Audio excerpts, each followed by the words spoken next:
Hai para kaum pemuja Ratu Medusa dan para kaum penikmat kucing. Seperti yang udah kalian lihat di judul video, pada video kali ini gua akan memberikan rekomendasi Donghua dengan tema Zero to Hero lagi ya.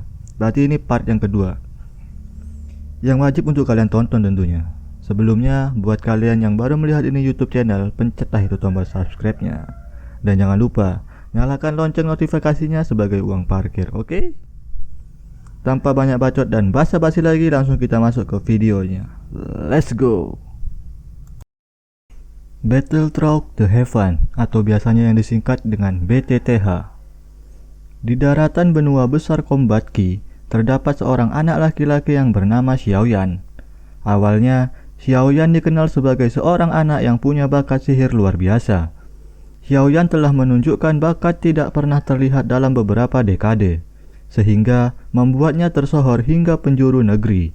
Namun, secara tiba-tiba, 3 tahun lalu, Xiaoyan kehilangan kekuatannya. Tak disangka, hal itu juga membuatnya harus kehilangan reputasi dan rasa hormat dari orang-orang. Xiaoyan yang dahulunya disanjung-sanjung kemudian dikucilkan begitu saja. Tak berhenti di situ. Di waktu yang berdekatan, tunangannya yang bernama Nalan Yanran juga meminta pembatalan pertunangan mereka. Saat itu, Xiaoyan merasa seketika hidupnya hancur. Dia merasa bagai sampah yang tidak berguna dan dibuang begitu saja. Xiaoyan kemudian bersumpah pada dirinya sendiri untuk mendapatkan kekuatan untuk menjadi tuan atas nasibnya sendiri. Beyond the Ocean, Kaisar memimpin pelayaran untuk menemukan Pulau Foshan. Selama perjalanan, pangeran muda yang bernama Jian Wen menyaksikan kematian mendadak ayahnya, dibunuh oleh Laksamana Zeng, yang juga guru dan temannya. Pangeran muda itu dijebak atas pembunuhan ayahnya sendiri. Karena putus asa, Jian Wen mencuri kapal Azura Dragon dan melarikan diri. Ia pun dikejar oleh Laksamana Zeng, bajak laut, dan shogun Jepang. Jian Wen dan teman barunya, Ninja Kili, Takeshi dari Angkatan Laut Mongolia, dan Harold telah memulai perjalanan di Laut Cina Selatan untuk menemukan kebenaran tentang kematian ayahnya. Legendary Overlord. Di Provinsi Kekaisaran Matahari Tenang, terdapat sebuah kekuasaan yang biasa-biasa saja, yang dikenal sebagai wilayah Suiying. Suiying ini adalah rumah bagi klan Dongbo, klan pahlawan kita, yaitu Suiying ayahnya. Suiying ayahnya seorang rakyat jelata yang menjadi bangsawan, sedangkan ibunya seorang bangsawan yang meninggalkan klannya demi cinta, dan saudara laki-lakinya yang seorang balita yang lugu. Namun, perdamaian tidak bisa bertahan selamanya. Kehidupan damai Suiying hancur, dan satu-satunya cara untuk mendapatkannya kembali adalah melalui kekuatan. Legends of Martial Immortal. Donghua ini menceritakan ketika Kaisar tertinggi Martial Immortal memberitahu ras iblis surgawi membahayakan alam fana. Hal ini terjadi karena hanya ada satu Heavenly Emperor dan ribuan Emperor variabel. Di awal episode diceritakan, salah satu sakte, Zhang Yang, memberikan misi kepada Ye Chan terkait warisan ratusan sakte untuk mengambil obat roh dari hutan monster. Namun, dalam perjalanannya, ia terpaksa harus bertarung dengan utusan dari sakte lain yang mengincar warisan yang telah diperoleh oleh Ye Chan dan para seniornya. Ye Chan bertarung hingga membuat dantiannya rusak. Ia diselamatkan oleh sakte. Namun setelah sadarkan diri, Ye Chan diusir dari sakte karena dantiannya telah rusak. Ia pun keluar dengan penghinaan dari senior yang telah ia selamatkan dalam misi. Bahkan, kekasihnya memberikan duka hati yang begitu sakit terhadap Ye Chan.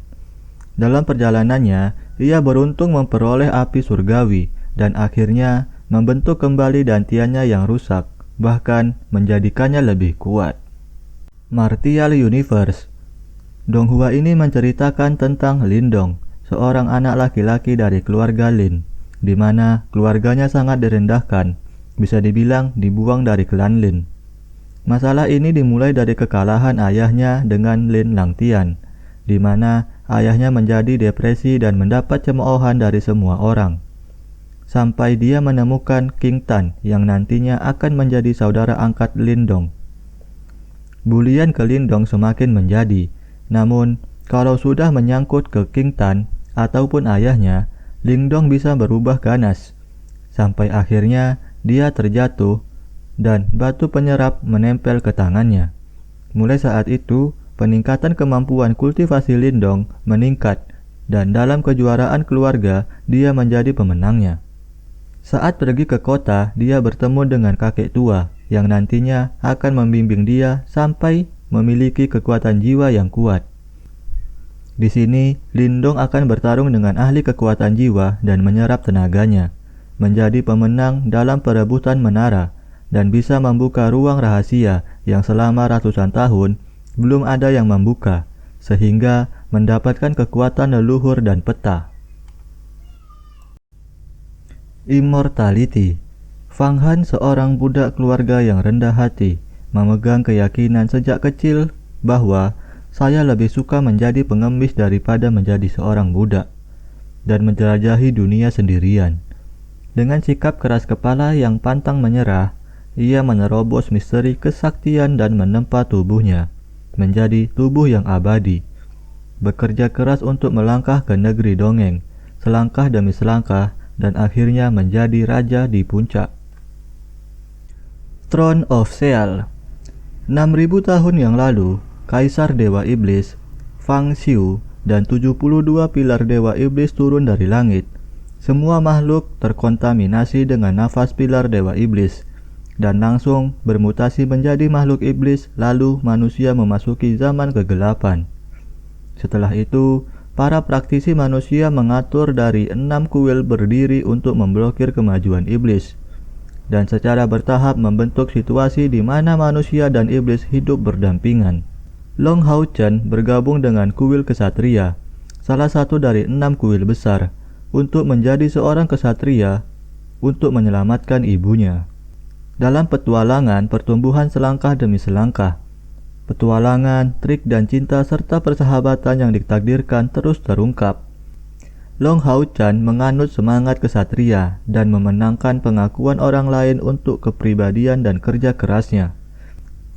Dia pertama kali membentuk kelompok pemburu iblis nomor 1 dengan remaja berbakat lainnya di 6 kuil untuk melawan iblis, berjuang untuk kelangsungan hidup dan martabat manusia. Pada saat yang sama, ia mengorbankan hidupnya untuk melindungi pasangannya dan kekasih yang paling berharga. Dan situasi di dunia berubah secara tak terduga. Lebih banyak konspirasi yang sedang terjadi, dan rahasia yang lebih dalam menunggunya untuk diungkapkan. Jade Dinasti sudah menjadi yatim piatu ketika sejak masih anak-anak, dan desanya dibantai oleh Raja Hantu. Zhang Xiaofan telah dibesarkan oleh Sakte King Yun di puncak Dazu selama dekade terakhir. Sakte ini dijalankan oleh Tian Buyi dan istrinya Suru, yang putrinya bernama Tian Ling'er. Meskipun demikian, Zhang Xiaofan tidak dianggap sebagai salah satu murid resmi sakte tersebut. Di antaranya ada 6.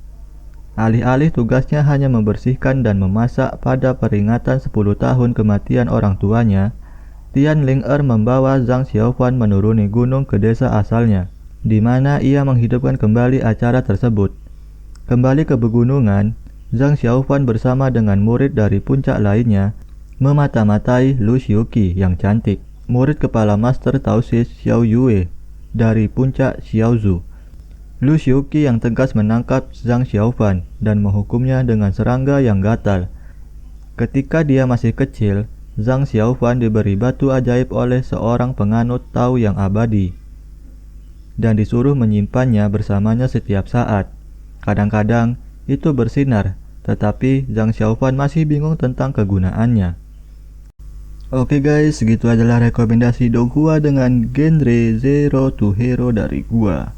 Kalau menurut kalian dari rekomendasi yang gua sampaikan di atas, mana Donghua yang menurut kalian paling seru? Tulis di kolom komentar. Dan buat kalian yang punya rekomendasi sendiri bisa juga tulis di kolom komentar, oke? Like video ini kalau kalian suka, dislike kalau kalian gak suka. Gua Fauzan undur diri, sampai jumpa di next video. Bye bye.